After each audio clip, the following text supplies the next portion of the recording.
Isaiah 7:14 says, "Therefore the Lord himself will give you a sign. Behold, the virgin will conceive and give birth to a son, and she will name him Immanuel." Today I want to emphasize a little bit on the um, characteristics or attributes and qualities of this child, this Messiah, who is prophesied by Isaiah in chapter 7.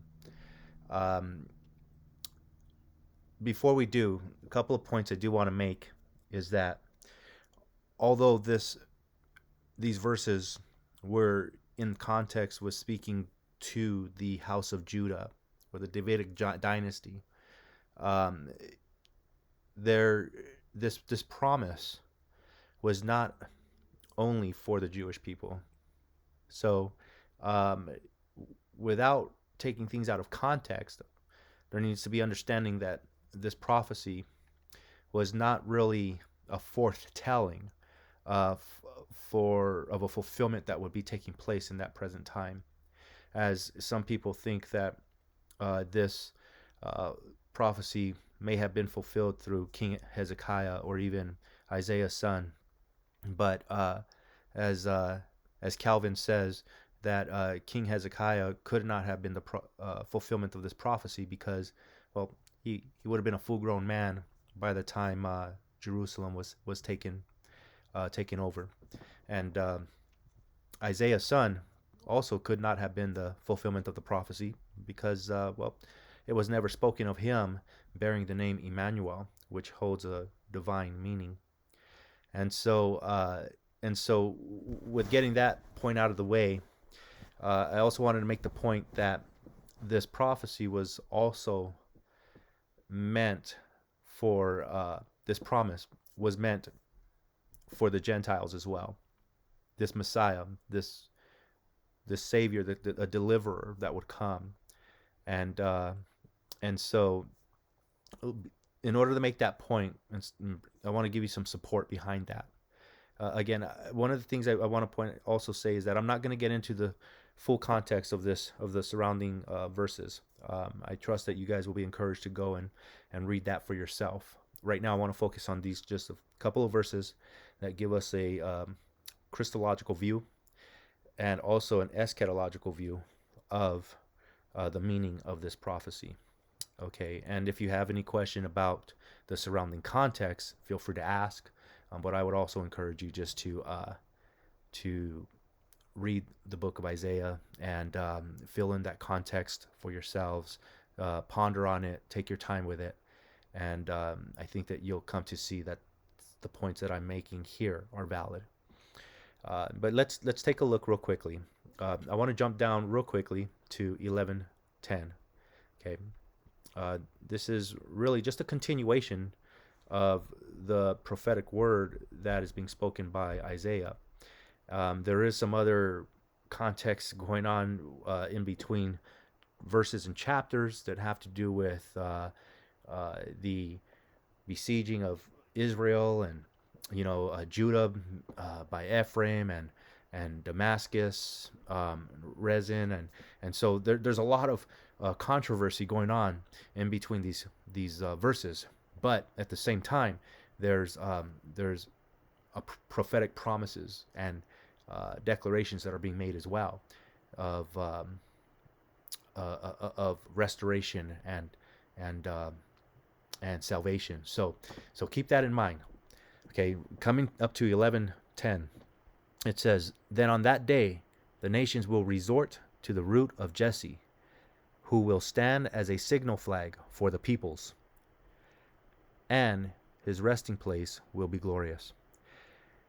Now, if you look within the context, there are verses that speak of the root of Jesse. They say a shoot, a branch was going to come from the root of Jesse. And the root of Jesse is actually Jesus Christ. It's this child that's being prophesied of in verse 14 of chapter 7. And let's take a look at some of these verses that will help support it. So first, let's look at the child being born. Matthew chapter 1, Matthew is going through the genealogy of Jesus Christ. He gets to the end of the genealogy, and then at verse 22, he states this. Now all this took place so that what was spoken by the Lord through the prophet would be fulfilled. Behold, the virgin will conceive and give birth to a son, and they shall name him Immanuel, which translated means God with us. Okay, that's evidence there from Matthew that Jesus is that child who was prophesied of. As far as the root being Jesus, Romans 15:12, Paul says again, Isaiah says, there shall come the root of Jesse, and he who arises to rule over the Gentiles. In him will the Gentiles hope. Okay, Jesus himself in Revelation 22:16 says, I, Jesus, have sent my angel to testify to you of these things for the churches. I am the root and the descendant of David, the bright morning star. Well, we know that Jesse was the father of David, and the Messiah was promised to David that the Messiah would come from his line of descendants. So, you know, the Davidic line is where Jesus Christ was born from, and so that's just evidence showing that that the child in chapter 7 verse 14 is referring and pointing to Jesus. The root in chapter 11 verse 10 is also referring and pointing to Jesus Christ, and the peoples in 11:10 are pointing not only to the Jewish people but to the nations, the Gentile nations. And so that's very significant, because if you're not Jew and you are looking at the context of this this chapter or this book, well, you would think probably, well, you know, these are being prophesied to the Jewish people. Well, what about the Gentiles? What about those who aren't Jewish? You know, the church today that, you know, that aren't Jewish and, you know, believe in Jesus Christ. I mean, does this promise stand for us as well? Well, it does. And these verses that we just went over support that. And these aren't the only verses, of course. There are many throughout the Gospels and the epistles and that will support that Jesus Christ came, not only for the Jew, although the Jew first, but for the nations as well. And so be assured in that if you're a Gentile believer. So let's look a couple of things here. Again, the main point of this video is to emphasize or to focus in on the characteristics and attributes of the child, as well as the qualities of the kingdom that this child is to rule over. And so a couple of things here, and I hope I can keep this video under 25 minutes at least, but if less, that'd be great. Here, this verse, and we'll see that Isaiah 9:6 in the original language starts at verse 5, and then 7 is verse 6. So you can see the side-by-side comparison, though. So if you just got to follow along.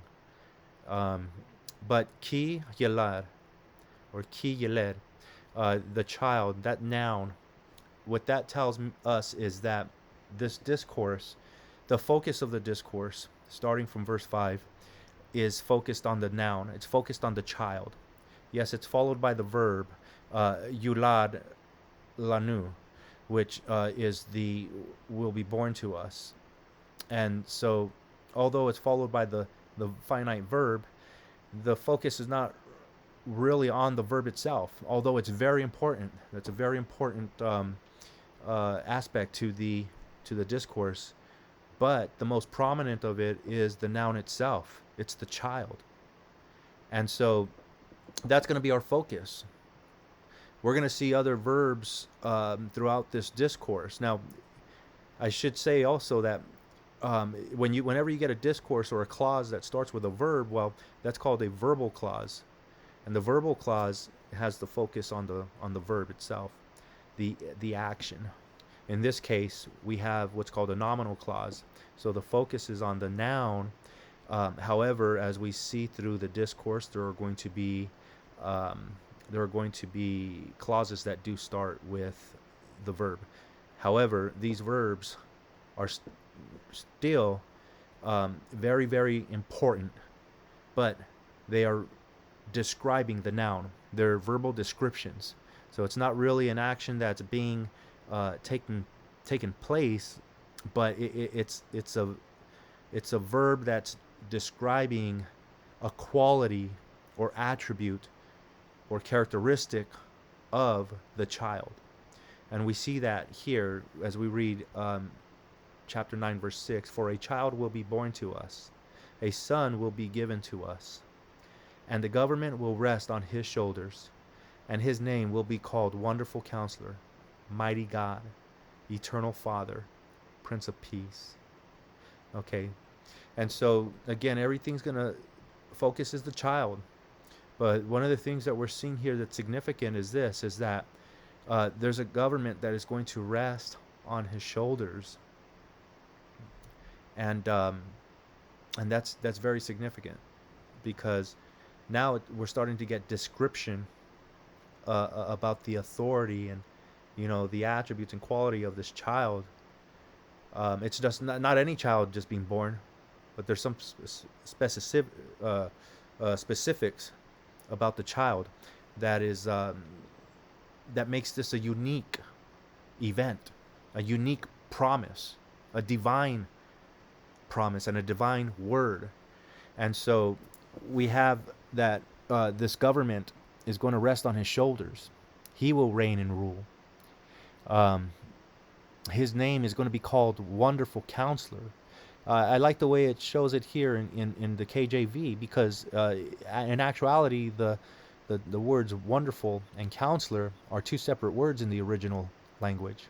And the KJV does it right when it says wonderful, comma, counselor, comma, the mighty God. A lot of versions, modern day versions, they are combining these two, say wonderful counselor. But these two words are describing two separate attributes and characteristics of this child, of Jesus Christ.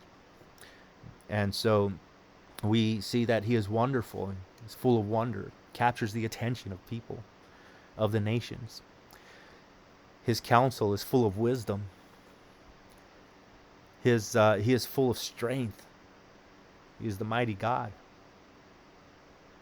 He is eternal, everlasting. There's no end to his being or to his reign of government. There's no end to his wonder or his wisdom or strength.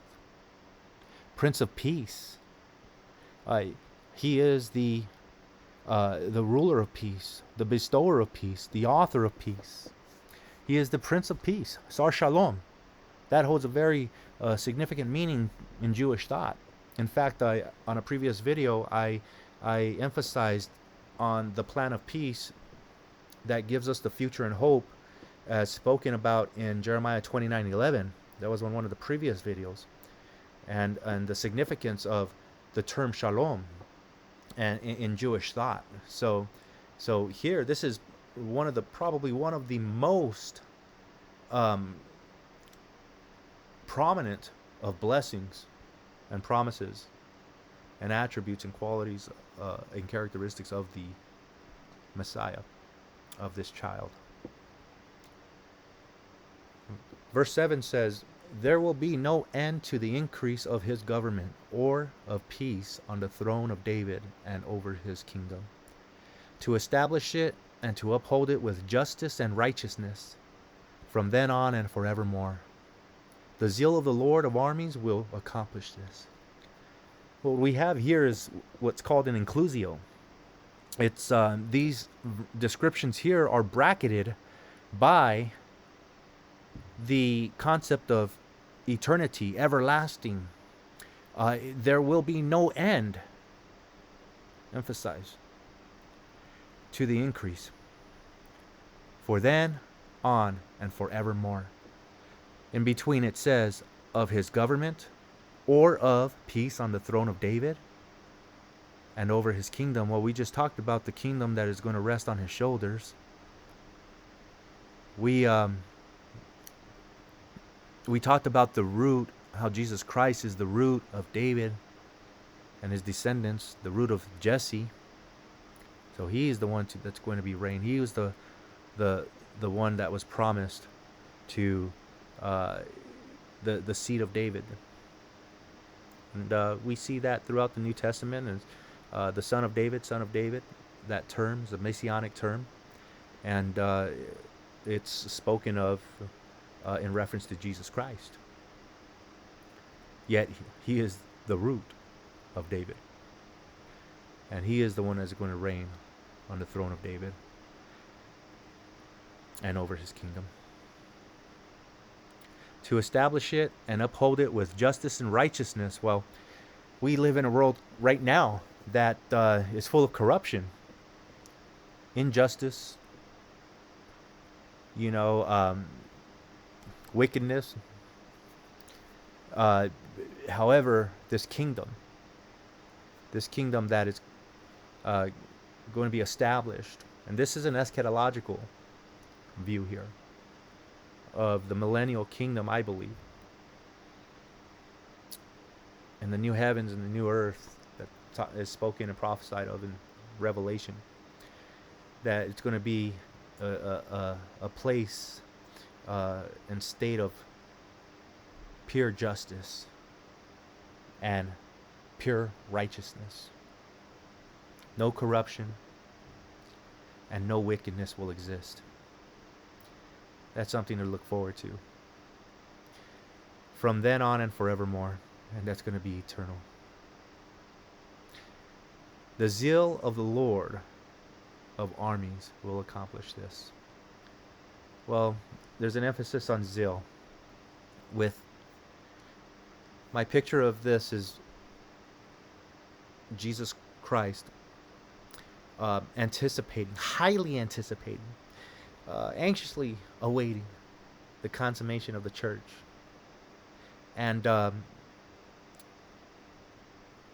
that time, it's like a bride awaiting the appearance of his the groom awaiting the appearance of his bride on that wedding day, when he can't see her before. It's customary not to see the bride before the ceremony, yet he's anticipating and anxiously awaiting that moment when his bride appears and starts to come down the aisle to take his hand and consummate that feeling and that thought, every emotion that's going on at that moment during that time. That's the zeal of the Lord of armies, just anticipating and working so diligently to accomplish this. Everything that's spoken. And so that's really the these points of what I wanted to emphasize. Right now we are living in a state of now, but not yet.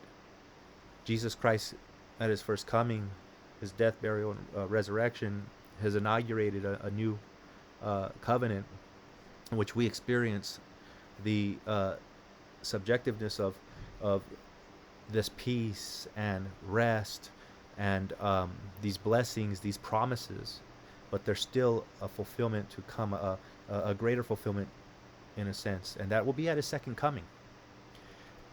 So keep in mind that these things are the hope and future of the believer. So hold tight to these words. And I hope that these points would encourage you again to just seek the surrounding context yourself, but keep in mind that these promises that point to Christ are for all who believe and place their faith in him. Thank you guys. Hope you have a Merry Christmas, and God bless. Bye-bye.